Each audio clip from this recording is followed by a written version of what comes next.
l'époque, la famille impériale et la cour aimaient se déguiser lors des grandes fêtes, les mariages ou les tournois. Et à chaque fois, j'inventais les costumes les plus fous. Je les habillais en dragon ou en cuisinier. J'ai même déguisé l'empereur en hiver. Quand il a découvert ce portrait, il a ri en voyant que je lui avais mis une bogue de châtaigne pour représenter sa barbe piquante et un grand melon à la place du front.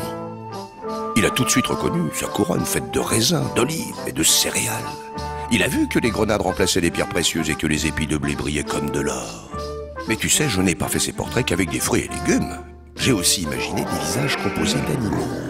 L'un avec des cerfs, des singes, un lion et un éléphant. Je l'ai appelé la Terre. Un autre avec des oiseaux, dont un paon, un perroquet ou une poule. C'est l'air.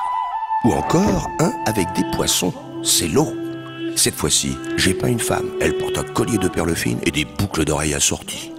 Mortel! Il y a des poissons partout. Si tu l'observes attentivement, tu pourras dénombrer plus de 40 espèces différentes. Mais attends, je te présente l'un de mes premiers portraits composés.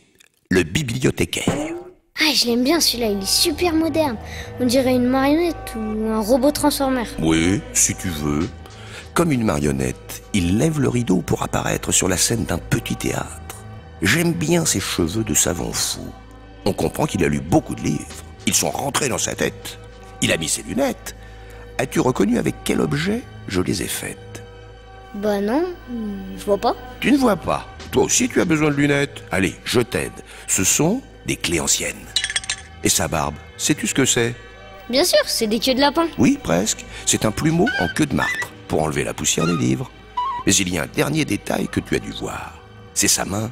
Je l'ai représentée avec des marque-pages. Tu remarqueras peut-être que je n'ai pas signé mon tableau. En fait, si, mais il faut que je t'explique. Si tu regardes le bibliothécaire de loin, tu verras qu'il forme un grand triangle. Un A majuscule se dessine et reprend la première lettre de mon nom, Archimboldo.